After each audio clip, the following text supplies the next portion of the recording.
à tous et bienvenue pour ce nouveau format live de l'Institut François Bocquet sur les entretiens individuels, comment dépasser l'évaluation et construire des parcours personnalisés. J'ai avec moi pour ce webinaire Sandra Thomas. Bonjour Sandra. Bonjour Chimène. Merci beaucoup d'être là avec nous aujourd'hui pour ce webinaire. On a, avec Sandra, en préparant, on a eu alors je vois que visiblement il y a un problème de son. Est-ce qu'on peut vérifier simplement dans les réglages sur le chat si l'ensemble des participants a aussi ce problème. Voilà. Est-ce que vous nous entendez bien? C'est bon pour moi le son. Donc ok, c'est juste notre équipe technique, très bien. Merci de votre réponse. Alors je disais à l'instant, sur les parcours professionnels, c'est un mot que tu as prononcé quand on a préparé ce webinaire qui a attiré mon attention. Parce que c'est vrai que c'est le cœur de métier d'un institut de formation, oui, que d'accompagner ses clients, des collaborateurs, des entreprises dans la construction de leur parcours et de les aider justement à évoluer comme ils le souhaitent. Est-ce que toi, sur cette notion de parcours, tu notes une évolution? Est-ce que c'est quelque chose qui a toujours été présent dans l'environnement des entreprises ou est-ce qu'il y a une évolution? Alors effectivement il y a une nette évolution depuis la loi Avenir où on parle de montée en compétences, on parle de parcours professionnel et notamment on parle d'entretien professionnel. D'accord. Alors justement, tu parles de la loi Avenir, tu parles des entretiens professionnels. On entend à la fois parler d'entretien annuel, d'entretien individuel, d'entretien professionnel, et même encore d'autres formes d'entretien. Est-ce que tu pourrais, pour nous remettre un peu de clarté, faire la distinction qui est qui? Tout à fait. Donc, alors, on a d'un côté l'entretien annuel, où l'entretien annuel va permettre donc aux collaborateurs d'évaluer selon une fiche de poste les compétences et les aptitudes de ces collaborateurs. C'est un entretien qui est non obligatoire aujourd'hui, mais qui est largement pratiqué dans les entreprises. Et à côté de cela, on a l'entretien professionnel, qui est lui par contre obligatoire tous les 2 ans et il est orienté vraiment monté en compétences en fonction des envies et des besoins. Et on en a un troisième qui est le bilan de parcours. Donc le bilan de parcours, tous les 6 ans, l'entreprise doit checker que l'ensemble de ses collaborateurs ont fait donc 3 entretiens professionnels, une montée en compétences et ont suivi une formation non obligatoire. Bien sûr, le bilan de parcours, par contre, lui, est aussi soumis que aux entreprises de plus de 50 personnes. D'accord, très bien. Donc on note ici qu'il y a 3 éléments que tu as abordés, l'entretien annuel, l'entretien professionnel, lui obligatoire, oui, et le bilan de parcours. Si j'ai bien compris, à chaque fois, n'hésite pas à me corriger si je me trompe, donc l'entretien annuel, on va chercher à vérifier qu'une personne est compétente sur l'entièreté de sa fiche de poste. Oui. C'est bien ça? C'est bien ça. Alors que l'entretien professionnel, tu as parlé de polyvalence, c'est ça? Voilà, alors on va dans l'entretien annuel. Donc une fiche de poste est composée de compétences et d'aptitudes, de savoir-faire et de savoir-être. Dans l'entretien annuel, on va s'assurer que le collaborateur a bien acquis l'ensemble des compétences et des aptitudes, et bien dans la pratique des compétences et des aptitudes de sa fiche de poste. Par rapport à l'entretien professionnel, où là, on va aller lui proposer d'autres compétences dans le service ou dans l'entreprise. On va travailler la mobilité, la polyvalence, et les compétences qu'on va lui proposer vont être celles où on va être en tension. Soit parce qu'on a des problématiques de recrutement, soit parce qu'on a des départs à la retraite, soit parce qu'on a des congés maternité, voilà. Des compétences sur lesquelles, à un moment, on a très peu, ou voire pas du tout de personnes qui les maîtrisent. D'accord. Donc tu fais cette distinction entre compétences et aptitudes. Oui. Donc une fiche de poste, si je comprends bien, ça comprend à la fois des compétences et des aptitudes. Oui. Très bien. J'en profite pour vous dire que n'hésitez pas à nous poser des questions dans le chat tout au cours du webinaire, on essaiera d'y répondre. Et puis au fur et à mesure, et puis si c'est nécessaire, on a un petit peu de temps réservé à ça à la fin. Donc le but c'est d'interagir et d'être au plus proche de vos problématiques à vous. Ceci étant dit, donc compétences, aptitudes, inné, acquis, c'est ça ? Alors, en termes de compétences, alors une compétence, ça s'évalue. Donc une compétence, c'est quelque chose qui s'apprend. Elle est définie par un verbe d'action et on peut la valider par l'expérience ou par la formation, la certification. Par rapport à l'aptitude, où l'aptitude, c'est quelque chose d'inné, c'est quelque chose qui fait partie de notre personnalité. C'est quelque chose qu'on a construit dans notre enfance. Et là, c'est un système de valeurs aussi, on peut définir ça par un système de valeurs. Et là, par contre, l'aptitude, pour l'évaluer, il faut passer des tests de personnalité, comme par exemple performance talent. Et donc l'aptitude aussi, on peut définir l'aptitude comme étant le talent qu'on a à exercer un métier. D'accord, donc je vais revenir sur Performance Talent pour les gens qui ne connaissent pas, mais avant ça, tu nous parles donc d'aptitudes qui seraient plutôt de l'ordre de l'inné. Est-ce que ça veut dire qu'on ne peut pas acquérir une aptitude, ou comment est-ce qu'on fait finalement ? Parce que tu as dit savoir-être. Tout à fait, puisque ça fait partie des fiches de poste, donc il est bien nécessaire de les accompagner. Donc on dit bien qu'une attitude, lui, s'accompagne. On va pas pouvoir la valider par l'apprentissage, mais par contre, il faut que la personne décide de pratiquer cette aptitude. C'est pour ça qu'on dit qu'on l'accompagne. Et le meilleur moyen d'accompagner une aptitude, c'est de mettre un process, de mettre une règle. Alors, par exemple, une personne qui n'a pas le sens du relationnel, on va lui dire, quand la personne rentre, tu vas lui proposer de s'asseoir, tu vas lui proposer un café, on va mettre une règle, un process. D'accord. Et c'est là qu'on peut déjà voir que sur un process d'accueil, la règle va aider à progresser, oui. Mais que quelqu'un qui aime vraiment pas être dans le relationnel, ça peut causer un stress, c'est ça ? Oui, et là on parle des risques psychosociaux, tout à fait. Si on va à l'encontre des aptitudes, on risque, oui, d'avoir des risques psychosociaux. Ou d'avoir l'effet, même peut-être l'effet inverse, d'avoir l'impression d'avoir un robot qui vous accueille. Tout à fait, oui. D'accord. Ok, donc ça c'est une notion que je trouve très intéressante. À quoi ça sert finalement de lister ces aptitudes ? Alors, lister ces aptitudes, ça va permettre à un moment de se rendre compte que dans un métier, ce sont des aptitudes qui sont... Pour exercer ce métier, on a des aptitudes qui sont nécessaires. Donc du coup, les personnes qui ont l'aptitude à pouvoir exercer ce métier, ça devient un talent pour l'entreprise. Donc c'est de maintenir ses talents ou d'aller rechercher ses talents. Et pour le collaborateur qui pratique de façon innée ces aptitudes nécessaires à l'emploi, ça devient soft skills. Très bien. Et donc là, finalement, c'est un peu cette phrase qu'on a tous entendue, il ou elle ferait un bon candidat. Tout à fait. On pressent que la personne serait à l'aise à ce poste-là. Exactement. Elle est peut-être pas encore au niveau de compétence attendu, mais il y a le potentiel, finalement. Tout à fait. Et aujourd'hui, les facteurs de performance passent par la motivation, et la motivation passe par la prise en compte de la notion compétence et de la notion aptitude. L'aptitude de et chacun. on pourrait presque dire Chimène aujourd'hui à 50-50, puisque l'entretien professionnel oblige de monter en compétences. Alors, ce que je vous propose pour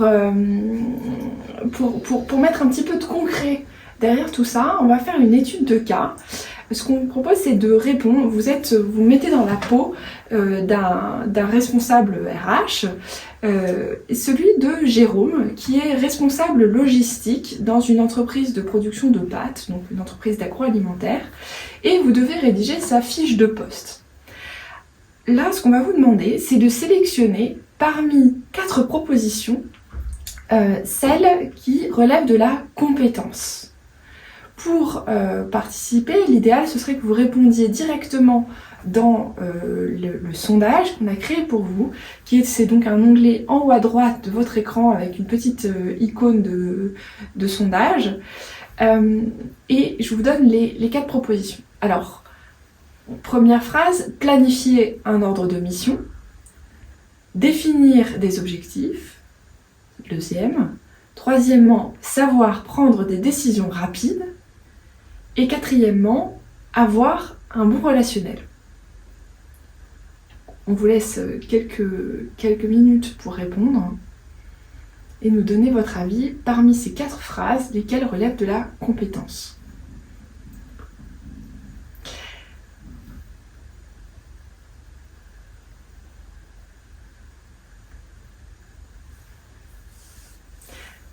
Alors j'en profite pour expliquer, tout à l'heure tu parlais de l'outil Performance Talent. C'est donc un outil pour les personnes qui ne connaissent pas, qui ne sont pas forcément venues suivre un stage à l'Institut.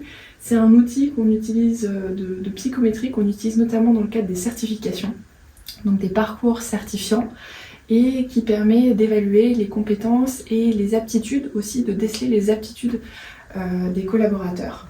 Donc si c'est quelque chose qui vous intéresse, n'hésitez pas à nous demander sur le bouton en savoir plus. On vous fera une démonstration où vous pourrez tester l'outil pour vous-même, votre structure ou un collaborateur.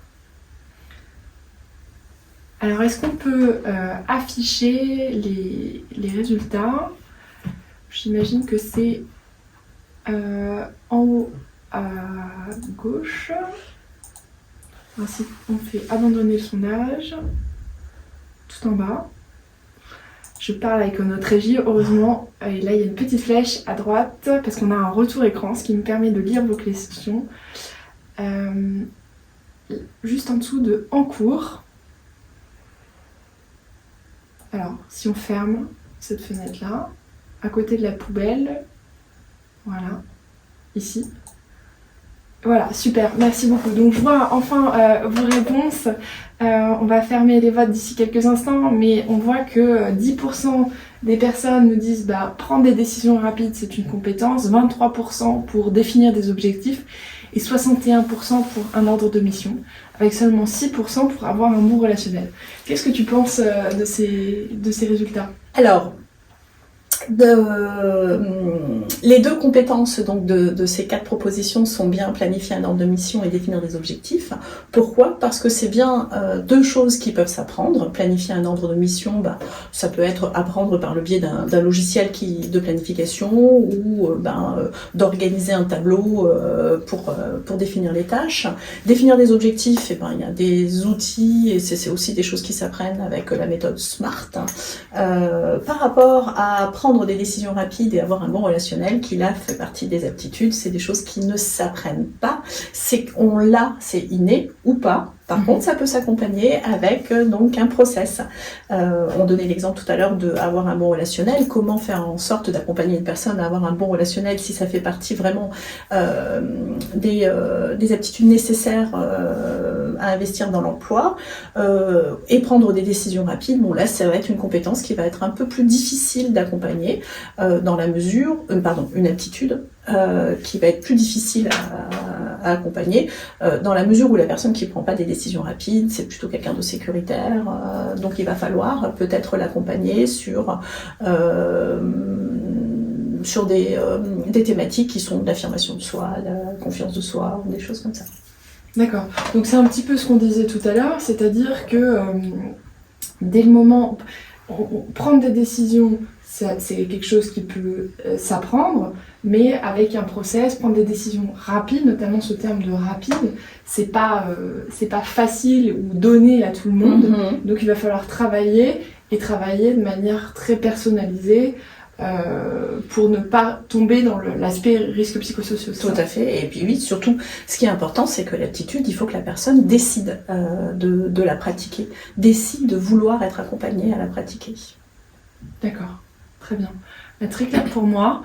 Donc je vois le commentaire de Sophie sur le fait qu'on pouvait noter qu'une seule réponse. Donc désolée pour cet aspect-là, mais on a vu qu'il y avait quand même beaucoup de bonnes réponses. Donc a priori, vous en êtes sortis.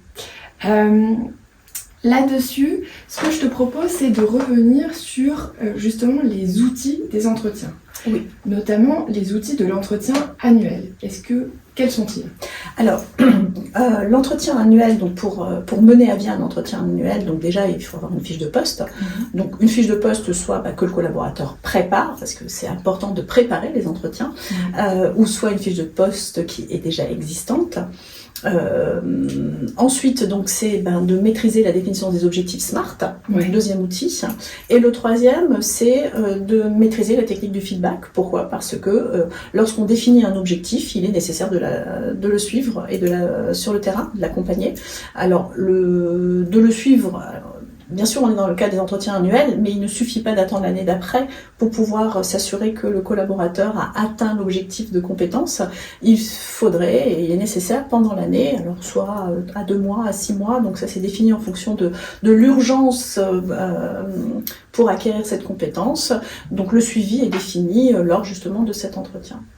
Donc finalement, si je récapitule pour les personnes qui nous écoutent et qui sont en charge de ces fameux entretiens annuel, l'idée ça va être déjà de préparer, on comprend qu'il y a un gros travail de préparation, d'avoir comme base la fiche de poste et à partir de cette fiche de poste, de venir accompagner lors des entretiens annuels, évaluer les personnes sur leurs compétences et leur proposer un chemin, si j'ai bien compris, pour atteindre le niveau de compétences requis sur le poste. Alors tu parles justement de niveau.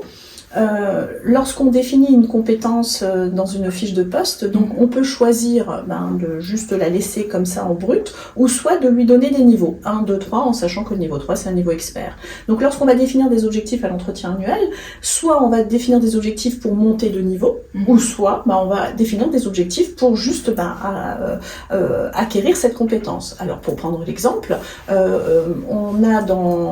pour pratiquer une compétence, on a changé d'outil ou de logiciel ou de machine, il est nécessaire d'aller en formation pour acquérir cette compétence. Donc du coup, à l'entretien, on va donner comme objectif de suivre la formation, soit dans l'année, ou soit dans les 6 mois, ou dans les 2 mois, ce que je disais tout à l'heure sur suivre l'objectif. Là, tu parles de formation, ça pourrait être aussi d'autres types d'actions, comme avoir un projet, réaliser un coaching... Voilà, ou du tutorat. Ou tout simplement demander à la personne comment elle ferait elle-même pour acquérir cette compétence. Et donc, le collaborateur peut proposer lui-même, de dire, moi, il me suffit que je sois en binôme avec tel et tel, ou je vais aller me plonger dedans, et le manager doit juste être facilitateur, donc de dire ok, c'est lui qui va maîtriser, de dire qu'est-ce que tu as besoin et éventuellement que je te donne du temps, que j'aménage le temps ou que je demande à une personne. Donc ça c'est vraiment, on va dire même l'idéal, que le collaborateur en plus valide comment l'acquérir.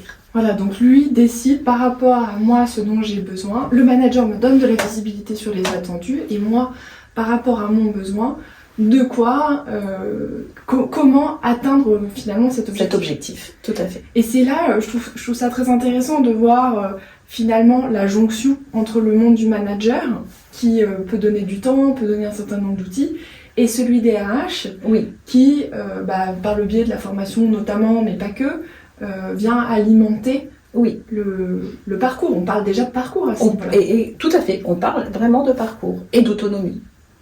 Et ça, finalement, est-ce que c'est quelque chose de nouveau, notamment sur l'aspect réglementaire ou... Alors moi je dirais que c'est quelque chose de nouveau dans le sens, là on parle bien de formation, on parle d'être accompagné par le biais d'une formation, on est bien dans le cas de la formation obligatoire, et que à un moment il faut le prévoir. Donc du coup on parle de parcours compétences et plus de plan formation. Donc ce qui veut dire aussi que parcours compétences, on va déclarer un parcours compétences, et dans le parcours compétences, on peut sous-traiter cette partie formation, mais aussi on peut l'avoir en interne par le biais d'un tutorat. Oui. Ou faire adapter selon ses besoins. Et là justement tu soulèves la notion de formation obligatoire, c'est quelque chose que tu m'avais dit avant ce webinaire, mais je pense qu'il peut intéresser nos auditeurs.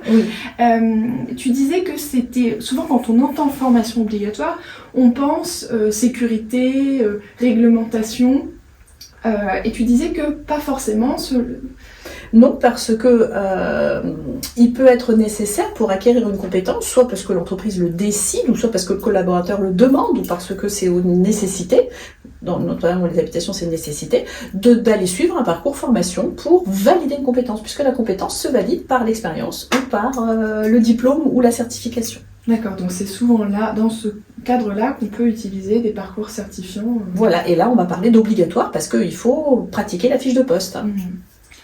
Oui. Alors je vois une question sur, tu as parlé d'objectifs SMART. Oui. Peut-être en 2 mots, est-ce que tu peux juste nous redonner ce que ça veut dire concrètement? Tout à fait. Donc l'objectif SMART, donc le SMART c'est une méthode et donc c'est un acronyme spécifique pour S, mesurable, atteignable, réaliste et temporellement défini.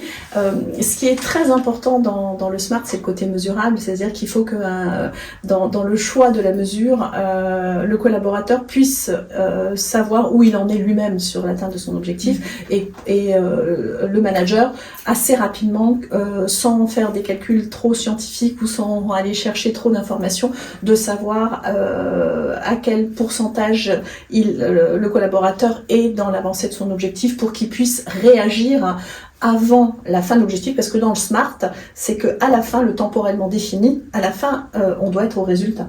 Donc, alors justement, à la fin, on doit être au résultat. Tu nous as aussi parlé de feedback notamment pendant l'entretien annuel. Est-ce que c'est le seul moment où on donne du feedback? Alors, la notion feedback aujourd'hui, pourquoi elle est importante? Parce que dans le feedback, on travaille les points d'appui et les points d'amélioration. Donc, dans chaque action qu'un collaborateur fait, il y a des points d'appui. Donc, ça demande au manager d'aller chercher les points d'appui pour aller pratiquer la reconnaissance. Et puis après, de pouvoir dire au collaborateur, ok, ça c'est top, et il faudrait peut-être progresser sur ce point-là. C'est beaucoup plus facile de commencer par quelque chose de positif, parce que le collaborateur qui a commencé à travailler un objectif, même s'il n'y arrive pas, il a toujours fait quelque chose de positif, parce que de monter quelqu'un dans une position plus pour lui dire après c'est peut-être un peu moins bien, ça permet quand même, c'est beaucoup plus simple de lui ouvrir l'esprit quand on va lui demander une solution, de dire maintenant qu'est-ce que tu me proposes pour qu'on y arrive. On est bien aujourd'hui dans l'ère où on n'impose pas, on propose. D'accord. Donc en fait on est vraiment dans la co-construction. Tout à fait. Et on cherche à trouver des solutions ensemble. Tout à fait. Pour attendre, finalement c'est un débat un peu dépassionné. Oui, c'est le facteur de motivation premier aujourd'hui. Impliquer les collaborateurs dans le travail. Parfait, donc ça, sujet très important en cette période où justement on a forcément du mal à recruter, à fidéliser les collaborateurs. D'ailleurs, est-ce que tu peux nous parler, je reviendrai là-dessus un peu plus tard, mais est-ce que tu peux nous parler maintenant de l'entretien professionnel et des outils spécifiques à celui-ci pour qu'on comprenne bien la différence? Oui, alors dans l'entretien professionnel, donc, on va travailler la notion d'envie et de besoin. Alors quand on parle de la notion de besoin, mais c'est quels sont les besoins? Ce sont les besoins sur les compétences sur lesquelles on va être en tension dans le service ou dans l'entreprise, suivant la taille de l'entreprise. Pour un service, par exemple, je prends un service comptabilité, j'ai des personnes qui vont s'occuper de la comptabilité client, des personnes qui vont s'occuper de la comptabilité fournisseur.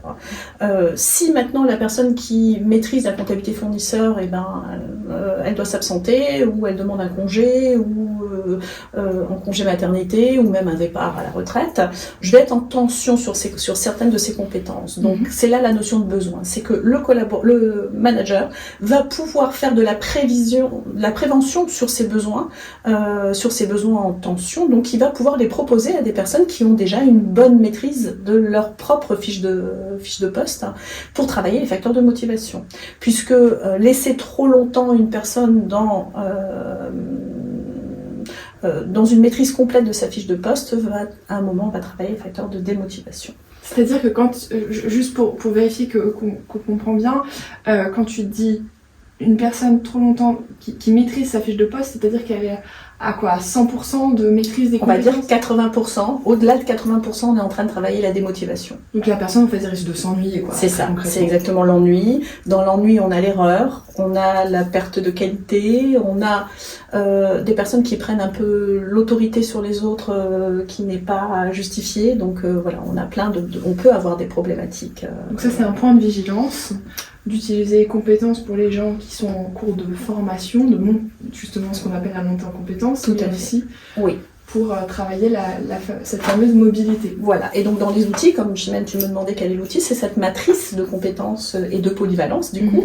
Donc on met à plat l'ensemble des compétences du service en regroupant l'ensemble des fiches de poste et on propose les compétences en tension. Donc aux collaborateurs, bien sûr, en premier, puisque dans cette matrice, on aura vu le niveau de compétences des collaborateurs aussi, ça mettra en avant le niveau de compétences des collaborateurs, puisqu'on aura mené les entretiens annuels.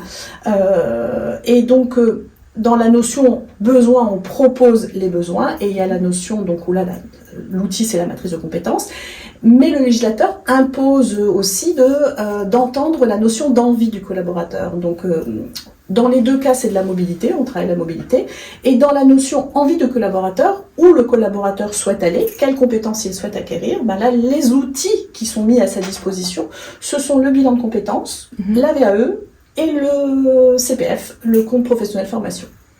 Donc c'est là où on peut justement, aussi c'est un moment pour le collaborateur pour exprimer ce vers quoi il a envie d'aller, et quelquefois on peut espérer qu'il y a un alignement des planètes entre les besoins de l'entreprise. Tout à fait. Et s'il n'y a pas d'alignement de planètes, c'est important que le manager puisse savoir quel est le projet de son collaborateur, parce qu'à un moment, peut-être ça va être des compétences en tension. Parce que le collaborateur, il va peut-être partir, demander une indisponibilité pendant un temps. Donc ça permet de faire justement cette prévision aussi. D'accord, donc ça lui donne de la visibilité, ça facilite l'anticipation. Alors je vois un commentaire de Moïse qui dit « J'ai passé autant des entretiens mais sans réponse, reste un tabou. Pourquoi le recruteur ne retourne pas pour vous dire les résultats ?» Est-ce que le recruteur, alors déjà on ne parle pas forcément d'entretien de recrutement, mais est-ce qu'on doit donner des résultats ou un feedback ? Alors pour moi, le feedback il est fait au fur et à mesure, puisque si on est très cartésien, on va prendre compétence 1, où tu en es dans ta compétence, voilà le feedback que j'en fais, c'est une compétence qui est acquis, ok. Compétence 2, là, cette compétence, elle n'est peut-être pas à niveau 3, il faudrait que tu sois au niveau 3. Dans ce cas, je vais te donner un objectif. Un objectif, il faut que l'objectif s'accepte. Le rôle du manager, c'est que son collaborateur soit d'accord de cet objectif, donc on passe par une discussion. Donc pour moi, il est presque impossible, sorti d'un entretien annuel, de ne pas connaître les résultats. Donc en réalité, si on ne parle pas d'entretien de recrutement, qui sont quelque chose de très spécifique, dont on ne parle pas plus que ça aujourd'hui, mais qui pourrait donner lieu à d'autres échanges, dans les entretiens annuels comme dans les entretiens professionnels, finalement c'est discussion, donc normalement on a les résultats au fur et à mesure. Tout à fait, et juste peut-être pour répondre à la question de la personne, si on passe des entretiens avec le seul moyen pour les recruteurs de mesurer les aptitudes, c'est de passer des tests de personnalité, on peut être en demande de recevoir ces résultats. D'accord, donc s'il s'agit de tests psychométriques, vous pouvez demander les résultats. Tout à fait. Je vois aussi une remarque de Sophie sur les Pro A. Je pense que c'est en termes d'outils qui sont à disposition. Alors oui, tout à fait, avec la loi à venir on a fait plusieurs réformes, et notamment dans le Pro A, c'est la possibilité de demander des indisponibilités longues pour un peu l'ancien FONGECIF qu'on avait avant, pour carrément changer de métier. D'accord, très bien, merci pour vos questions. Alors, tu me disais en préparant cet entretien, Sandra, que souvent toi, en stage, quand tu animes des formations sur ce sujet, tu as la question de comment je vais convaincre moi RH ou moi dirigeant, comment je vais pouvoir convaincre mes managers. Et c'est une critique que j'ai entendue aussi à plusieurs reprises, de dire « Ah, c'est long, c'est compliqué, il y a beaucoup de travail, mes managers ne veulent pas le faire. » Qu'est-ce que tu leur répondrais ? Alors, qu'est-ce que tu leur réponds d'ailleurs ? Moi, ce que je leur réponds, je dirais, à partir du moment où on est outillé, on sait comment déjà connaître la différence entre une compétence et une aptitude. On sait définir des objectifs SMART. On sait faire des feedbacks.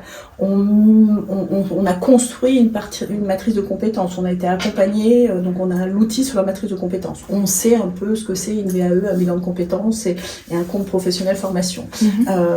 On est outillé, donc déjà, du coup, on est beaucoup plus à l'aise en termes de compétences, mais en termes d'aptitude, puisqu'on a vu que c'est les deux, et il faut aussi avoir l'aptitude l'aptitude de mener les entretiens, si on a un process, on a une notice, on commence par ça, en point 2 on fait ça, en point 3 on fait ça, en point 4 on fait ça, les collaborateurs n'ont aucun souci. Et surtout, ce qui est important, pour moi le retour que j'en ai, c'est qu'une fois qu'ils pratiquent par le biais de cet outil et de cet accompagnement, ça devient vraiment un outil managérial hors entretien. Parce que sur le terrain, ils suivent les objectifs, donc au quotidien, après, ils les définissent, ils définissent aussi des mini-objectifs, ils font du feedback. Bon, ça devient vraiment la matrice de polyvalence et de compétences. Elle sert au quotidien pour faire des changements de poste, pour faire des changements ou pour accorder une flexibilité. Rien que pour la flexibilité, elle sert beaucoup. Donc, pour moi, la satisfaction qu'ils en ont pour leur management du quotidien, notamment le management opérationnel, elle est top. D'accord, donc finalement l'essayer c'est l'adopter.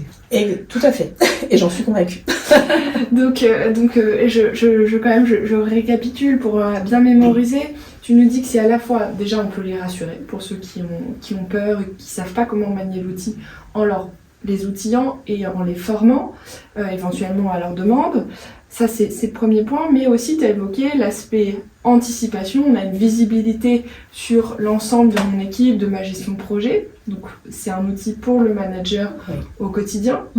Et puis, tout à l'heure, tu parlais finalement un peu de fidélisation, parce que quand on disait qu'au-delà de 80% de maîtrise sur son poste, je risque d'être démotivé, faut aussi le voir. Tout à fait. Et puis pour les RH, en termes de recrutement aussi, il suffit, lorsqu'on a besoin de certaines compétences et de certaines aptitudes, de faire remonter par le biais de cet outil, de dire moi j'ai besoin de quelqu'un qui maîtrise ça, cette compétence-là, qui est cette aptitude. Alors j'en profite pour te partager quelques questions des gens qui nous écoutent. On avait une question sur les entretiens annuels. La personne demandait, est-il possible de prévoir un entretien annuel sans objectif ? Alors oui, tout à fait. Là, on est dans le cas de la personne qui est à 100% de sa fiche de poste. Donc là, le manager qui mène un entretien annuel sans objectif doit être alerté sur le fait qu'il est en train de travailler. Il va travailler facteur de démotivation. Donc ça doit être vraiment, si on sort d'un entretien annuel sans objectif, ça veut dire que dans l'entretien professionnel, il va falloir vraiment trouver les bons arguments pour trouver de nouvelles compétences à donner à ce collaborateur. Finalement, on peut dire que tout se tient et qu'il y a vraiment une articulation tout à de fait. ces entretiens. Ok, donc vous pouvez, mais c'est pas la recommandation de s'en rendre. Alors j'ai un autre commentaire de Laure qui nous dit « Après plusieurs entretiens professionnels, nous nous rendons compte que le salarié n'a ni envie ni besoin. Il est très difficile de construire un quelconque parcours professionnel. Il est difficile également de forcer à suivre une formation ou parfaire telle ou telle compétence. » Est-ce que c'est une situation que tu as rencontrée ou dont tu as entendu parler via tes clients ? Oui, alors la notion obligatoire et non obligatoire. Pour rendre... Donc, dans l'entretien professionnel, ce sont des formations non obligatoires puisque ce ne sont pas des formations nécessaires à l'exécution de la fiche de poste du collaborateur. Mais comment rendre une formation, une compétence obligatoire à partir du moment où on est en tension, notamment dans l'entretien professionnel, il faut l'inscrire dans le parcours compétences de l'entreprise. À partir du moment où on inscrit une compétence qu'on peut acquérir par le biais d'une formation dans le prévisionnel de parcours compétences de l'entreprise, elle devient obligatoire. Donc, pour donner un exemple, dans mon service comptabilité, j'ai des personnes qui s'occupent de la comptabilité client, des personnes qui s'occupent de la comptabilité fournisseur. On va plus les appeler opératrice client ou opératrice fournisseur, on va les appeler agents du service comptabilité. Voilà, ou service comptabilité. Donc on va rendre générique le terme, le métier, ce qui fait avec des spécificités bien sûr, mais du coup en rendant donc générique le terme du métier, les personnes naturellement elles vont baisser en compétences et on a du coup le moyen à l'entretien annuel d'imposer, puisqu'il faut qu'elles montent en compétences dans leur fiche de poste du générique. D'accord, donc ça c'est une petite astuce là-dessus pour pouvoir aller outre les résistances sur les formations. Tout à fait. Sachant que l'idéal c'est quand même de convaincre. Oui, l'idéal c'est que le collaborateur se rende compte que de travailler cette mobilité, ça permettra la flexibilité d'une manière générale et que ça servira toujours sur le terrain. Peut-être ils seront pas eux-mêmes les premiers servis, mais à un moment, ils pourraient être amenés à avoir justement besoin d'une flexibilité, une absence, un congé, ou même sur le moment, de pouvoir aller solliciter une charge, une surcharge, d'aller pouvoir solliciter un collègue pour pouvoir le soulager dans sa charge. Alors on approche doucement de la fin de ce webinaire, donc n'hésitez pas encore une fois à nous partager vos questions. Merci pour ceux qui nous ont déjà partagé. Et puis donc on va en prendre encore quelques-unes avant de clore. Je réponds à Asmae qui nous dit « Bonjour, je n'ai pas bien compris quels sont les outils spécifiques entre un entretien professionnel et un entretien annuel. » Alors on va voir si j'ai bien retenu. Donc entretien annuel, tu nous as dit objectif et smart et feedback, oui. Sachant que la fiche de poste était fortement recommandée pour pouvoir les construire. Et entretien professionnel, tu nous as parlé d'une matrice de polyvalence. Moi j'entends quelquefois parler de référentiel de compétences. Exactement. Donc c'est la même chose. Voilà, donc voilà un peu les deux distinctions. Et j'ai un commentaire de Sandrine qui nous dit « À l'inverse, lorsque vous êtes un senior de 59-60 ans, il n'y a plus d'investissement sur vous, alors que nous sommes souvent toujours demandeurs. » Ça, c'est une remarque intéressante aussi dans le contexte actuel des retraites, enfin de la discussion des retraites. Qu'est-ce que tu peux nous en dire du cas des seniors ? Alors, moi, ce qu'on peut constater pour les entreprises qui pratiquent justement ces outils et cet accompagnement, qu'on soit senior ou pas senior, l'entreprise doit accompagner donc le collaborateur et exécuter sa fiche de poste. Donc, en termes de compétences et d'aptitudes, donc là-dessus, et l'entreprise doit aussi faire attention aux facteurs de démotivation dès qu'on est au-delà des 80%. Et donc, du coup, ça permet au contraire de mettre en avant des compétences, parce que le senior, souvent, il va être niveau 3 expert dans certaines compétences. Et c'est s'appuyer sur les seniors pour justement faire l'accompagnement des nouveaux entrants, faire du tutorat, faire de la formation, être même tuteur déclaré. Donc voilà, on s'appuie en général sur les compétences niveau 3 et on les donne en général donc aux seniors. Et donc finalement, ça peut donner aux seniors de nouvelles compétences, comme celle de transmettre leur savoir ou de capitaliser sur une expérience à acquérir, c'est ça ? Exactement. Ok, très bien. Alors, donc on a parlé, on a finalement bien parlé des entretiens annuels, des entretiens professionnels. Tu avais évoqué aussi en début de ce webinaire les entretiens professionnels. Et je voudrais revenir juste sur la notion de talent, parce que c'est quelque chose qu'on entend énormément. Quel est le lien finalement ? Parce que c'est de plus en plus à la mode avec tout ce qu'on s'est dit. Alors, aujourd'hui, la notion de talent, c'est qu'on s'est rendu compte que pour un métier bien spécifique, on a autant besoin d'aptitudes que de compétences. Donc, la personne qui a de façon innée l'aptitude à exercer ce métier, ça devient un talent pour l'entreprise. Donc, il faut savoir la garder, savoir la motiver, ou éventuellement aussi, une fois qu'on a bien répertorié quelles sont les aptitudes nécessaires à un métier, c'est d'aller chercher les talents. Donc là, la notion de talent, elle est vraiment orientée aptitude, parce que c'est quelque chose d'inné. Et une aptitude, alors on parle des fois de compétence transversale. La compétence transversale, c'est justement l'aptitude qui est nécessaire à un poste, parce qu'on dit que c'est une compétence, parce que la personne, elle l'a fait de façon quelque chose d'inné, c'est quelque chose qu'on fait avec sans s'en rendre compte et avec plaisir. D'accord, très bien. Donc là, on a vraiment cette notion d'âge. À la fois aller identifier les talents avec notamment des outils comme Performance Talent. Oui. Et je rajouterais, Chimène, la notion soft skills, qui est donc le collaborateur qui a des aptitudes innées, du coup, il a des soft skills sur certains métiers. Donc du coup, on peut aussi aller chercher dans les entretiens pro qui a les soft skills pour pouvoir après les orienter sur des métiers en tension au sein de l'entreprise. Donc aller identifier les aptitudes, les soft skills, leur mettre à disposition un certain nombre d'outils pour encore progresser ou venir peut-être ajouter des cordes à leur arc. Oui. Et donc on atterrit sur cette notion de parcours personnalisé. Voilà. Et là, ce sont dans le top, c'est les facteurs de motivation. On est dans le top des facteurs de motivation. Si on travaille les talents et les soft skills des collaborateurs. Alors j'ai 2 questions encore, celle de Valérie sur est-ce qu'on peut donner un mot rapide sur le bilan de parcours? C'est vrai qu'on l'a... Oui, alors dans le bilan de parcours, tous les 6 ans, il est nécessaire de valider que le collaborateur a pratiqué 3 entretiens professionnels, qu'il a suivi une formation non obligatoire et qu'il a eu une montée en compétences. En termes de mobilité,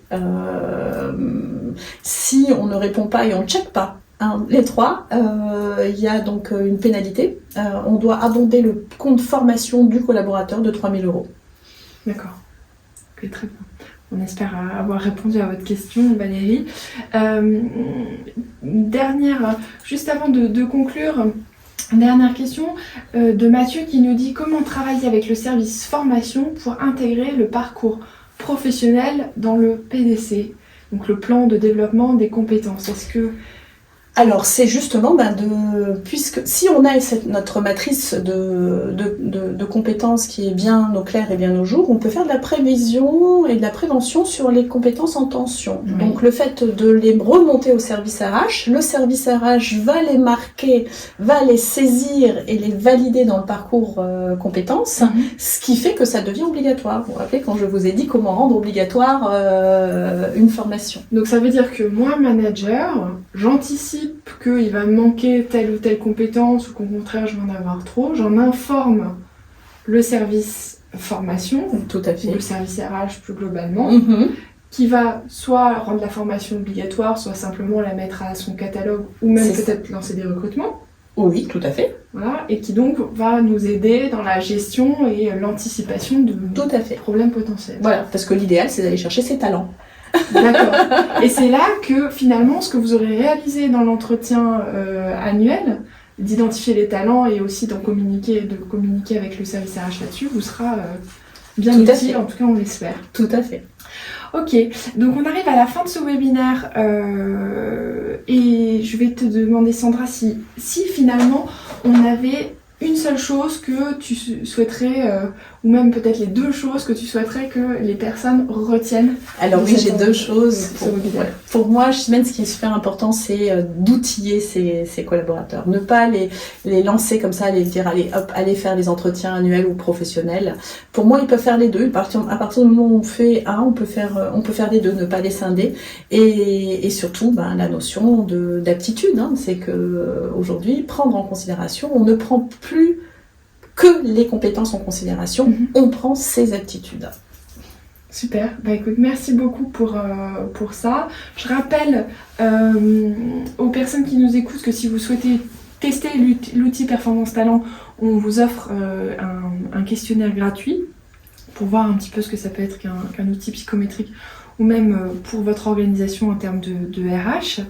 On a encore... Théoriquement, le webinaire s'achève ici. Je vois qu'il y a encore quelques questions, donc on va prendre quelques minutes pour essayer d'y répondre encore. Notamment, on a une question de Marcel Thomas Michael qui nous dit « Y a-t-il une différence entre le développement des compétences et la formation ?» Qu'est-ce que tu en penses, Sandra ? Alors aujourd'hui, avec la loi à venir, il y a possibilité, le législateur permet à l'entreprise d'être elle-même, d'accompagner elle-même la notion de compétence. Donc avant, oui, parce que c'était beaucoup plus simple de dire qu'une compétence elle est validée par la formation. Aujourd'hui, elle peut être validée par du tutorat interne. Très bien. C'est très avec clair. des prises en charge des OPCO. On a aussi une question de Valérie et dans le bilan de parcours, si seuls 3 des entretiens pro tous les 2 ans ont été respectés, mais pas les 2 autres critères, peut-on prétendre à l'abondement du CPF? Le risque, oui. C'est vraiment, il faut les 3. Il faut les 3. Alors, bon, bien sûr, je pense que le plus simple pour faire la prévention, c'est de faire en sorte de prévoir quelque chose. À partir du moment où on a un contrôle du législateur, si on dit, bon, on ne check pas, mais par contre, c'est prévu par le biais d'un outil, par le biais de quelque chose sur l'année, on peut peut-être passer outre. Mais ça dépend de la personne qui va pratiquer le contrôle. Donc la recommandation, c'est respecter bien les 3 critères en même temps. Tous les critères. Est-ce que tu as des conseils pour maîtriser et mettre en place la matrice des compétences, outre venir te voir en formation? Alors moi, ce que je dis, c'est qu'une fiche de poste, on va dire qu'il y a à peu près 10 compétences clés, verbe d'action, 5 aptitudes, et ben c'est de demander aux collaborateurs, c'est de ne pas faire soi-même sa matrice, mais c'est de faire une petite réunion et de demander aux collaborateurs quelles sont vos tâches, de partir sur une définition des tâches sur une semaine, rajouter une colonne mois et année parce qu'on a quelques tâches qu'on ne fait pas toutes les semaines, et de demander donc du coup de ressortir de ce travail les compétences clés, mais faire participer les collaborateurs. Et après, on regroupe dans un tableau Excel même l'ensemble des compétences clés. Donc si on a 5 postes dans le service différents, et ben on va avoir une 50aine de compétences clés et une 20aine d'aptitudes clés. D'accord. Bah écoutez, j'espère qu'on a répondu à votre question sur ce point. N'hésitez pas non plus, évidemment, il y a un certain nombre de formations sur le sujet dans lesquelles on a l'occasion d'aller plus dans le détail, et encore plus sur vos cas particuliers. Vous pouvez retrouver Sandra. Et puis pour revenir sur la dernière question, et après on clôture pour aujourd'hui, pour cette fois. Je vois un message de Jean-Thomas qui dit: où peut-on passer le test, s'il vous plaît? Il suffit vous avez un bouton, je crois, en haut de votre écran qui vous dit en savoir plus. Laissez-nous vos coordonnées et mentionnez le test dans le message et on vous le fera parvenir. Voilà, donc n'hésitez pas pour ça. Merci beaucoup Sandra. Merci Chimène. Merci à tous pour votre participation, vos messages, et puis à une très prochaine fois. À très bientôt j'espère. Au revoir. Au revoir.